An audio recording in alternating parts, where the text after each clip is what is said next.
A long time ago, there was a teenager named Joseph. His father Jacob loved him most of all.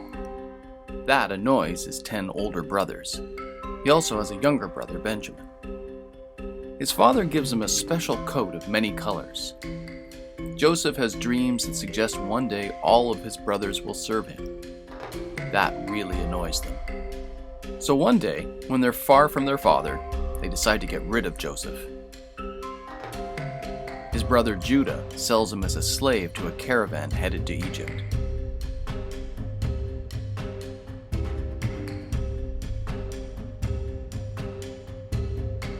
Brothers go home and lie to their father Jacob, claiming that an animal has killed Joseph. Jacob is heartbroken.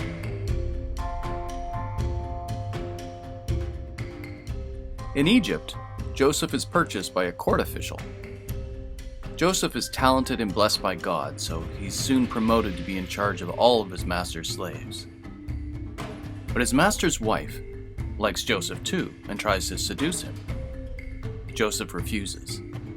She gets mad and accuses Joseph of raping her. This lands Joseph in jail, where he might stay for the rest of his life. Meanwhile, his older brother Judah gets married. He has 3 sons. The first, when he grows up, marries a woman called Tamar. This first son dies without giving her any children, so she marries the second brother. But he doesn't want to get her pregnant, and then he dies too. Judah, her father-in-law, sends her away, promising to let her marry his youngest son when he grows up. But he's actually lying. Then a while later, Judah's wife dies too. And one day, Judah decides to go to the town where Tamar lives.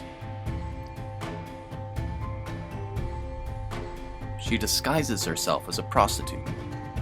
Judah hires her for sex, not knowing who she is. Tamar gets pregnant with his child. And when she reveals who she is, he realizes that he was wrong to cheat her out of marrying his youngest son. He declares, "She is more righteous than I am." Meanwhile, back in Egypt, Joseph has been in jail, and he gets known as someone who can interpret dreams. One day, the Pharaoh has a troubling dream which no one can interpret. Joseph is brought out of jail to have a try. He tells Pharaoh a great famine will come after 7 years of plenty. The Pharaoh is impressed. He puts Joseph in charge of the country to prepare for the famine. When the famine begins, it reaches the home of Jacob and his sons. Judah and the older brothers go to Egypt to buy grain. When they get there, they meet with Joseph, but he doesn't tell them who he really is and they don't recognize him. Joseph is glad to see his brothers, but he pretends that they're spies. So he throws them in jail for 3 days. Then Joseph lets them out and agrees to let them go home with grain, but on one condition. They must leave one brother behind, and the next time they come back, they must bring Benjamin. The brothers leave for home perplexed. Why does this Egyptian care so much about their little brother? When they get home, they find that all of their money has been put back into their packs. Will the Egyptian think they stole the money? After a while, they run out of grain. They decide to go back, and they take Benjamin. They also bring back the money and enough to pay for more grain. The trip worries their father very much. He doesn't want to lose Benjamin like he lost Joseph. When the brothers arrive with Benjamin, Joseph throws a big feast and releases the brother in prison. The next day, all of the brothers get ready to go back to their father with the grain. But they don't realize that Joseph has placed a silver cup in Benjamin's bag. Shortly after they leave, Joseph sends a steward to search their packs. Judah protests that they're innocent. If any one of them has stolen the cup, that man can be put to death or enslaved. But then the cup is found in Benjamin's pack. Now he will be killed or enslaved. The steward takes them back to Joseph.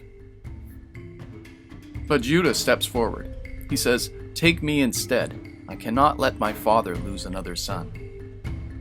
Joseph hears this and cries. He reveals who he is to his brothers. who are shocked. Joseph tells them his story and that he forgives them. He tells them, "God made you send me to Egypt so we could all survive this famine." So Joseph asks them to go home and get Jacob and all their wives and children. Jacob comes to Egypt, reunited with his long-lost son. The entire family stays in Egypt for the rest of their lives, finally together again and at peace. Thanks for watching. Click subscribe if you'd like to see more Bible-based videos. Peace be with you.